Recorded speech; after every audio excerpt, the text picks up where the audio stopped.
દઈ પણ જગત દેખાડે છે, પણ જગતના રીતિ રિવાજ બાપ દેખાડે છે.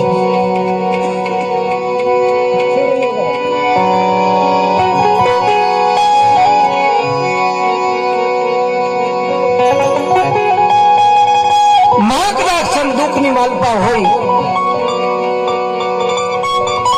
દિલની માલપા કદાચ માને દુઃખ થયું હોય ને તો કોઈકની પાસે જઈ સગા વાલા કે બેનપણી પાસે જઈને કદાચ બે આંગળા પાડીએ કે, પણ બાપ પાત્ર એવું છે કે કોઈના ખંભે જઈને હોય પણ નથી શકતો. કારણ કે બાપને ખબર હોય છે કે આજ દુઃખનો મારો કદાચ કોકના ખંભે માથું રાખીને બે આંગળા પાડીશ તો કાલ સવારે મારી પ્રજાને સાંભળવું પડશે. માટે બાપને એવડી ચિંતા હોય કે જે દુઃખ અમે ભોગવું એ અમારી પ્રજા ન ભોગવે, એને બાપ કીધો છે. જગતનો તાત છે, રીતિ રિવાજ અને જગતમાં કેમ હાલવું ને એ બાપ શીખવાડે છે. બાપનું પાત્ર મહાન છે ભાઈ. અરે સંસારની માનતા ગમે એવડી વિપત્તિ આવી હોય, ગમે એવડો કપરો સમય આવ્યો હોય તો એ કાળી મજૂરી કરી પેટે પાટા બાંધી અને પોતાના સંતાનો માટે જિંદગી કુરબાન કરે છે. અને ઈશ્વરને કહે છે કે ઈશ્વર, જે દુઃખ નાખવું હોય એ અમારી માથે નાખી દે, પણ અમારા સંતાનો માથે ન આવવું પડે. અને માં અને બાપની બેયને એવી જ પ્રેરણા હોય છે કે આ દુઃખ અમારા સંતાનો ન ભોગવે. અને એટલે નિર્ણયથી બાપુએ લખ્યું છે બાપ વિશે કે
પોતાની આંગળી પકડી અને બાપ આ શેરની માલપા હાલતા શીખવાડે, સંસારમાં હાલતા શીખવાડે, કુટુંબ પરિવારની માલપા વ્યવહારમાં હાલતા શીખવાડે. ઈ બાપ કે મેં તો આંગળી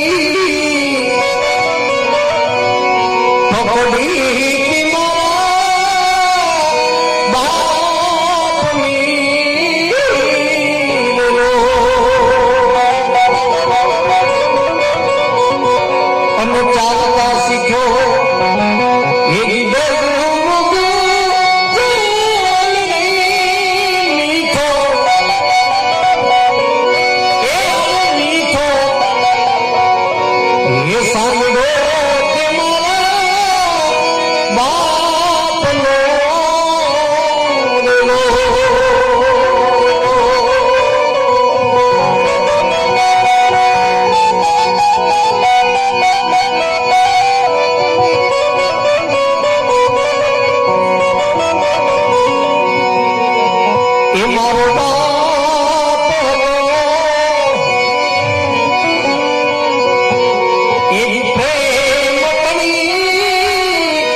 વિપત્તિ કદાચ દીકરા માથે આવી હોય પોતાના સંતાનો માથે તો ઓસીના કરે બુઢો બાપ બેઠો હોય ઈ કે બેટા મુંજાશ કે હજી તારો બાપ બેઠો છે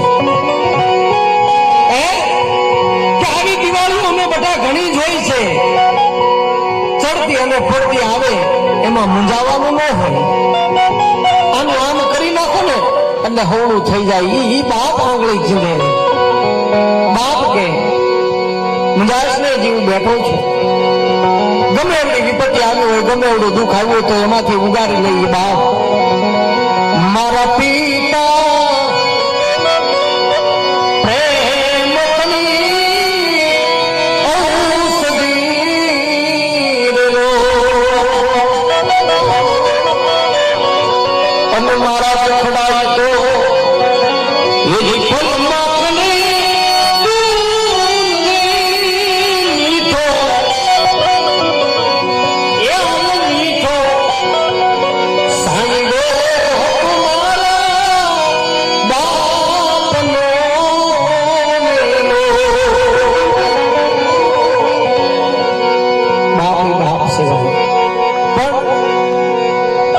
સમય આવે છે કોઈને ખબર નથી ઈશ્વરના ઘરની નથી તાર કે નથી ટપાલ અને એટલે કોઈ કવિએ કીધું છે કે ચિઠ્ઠી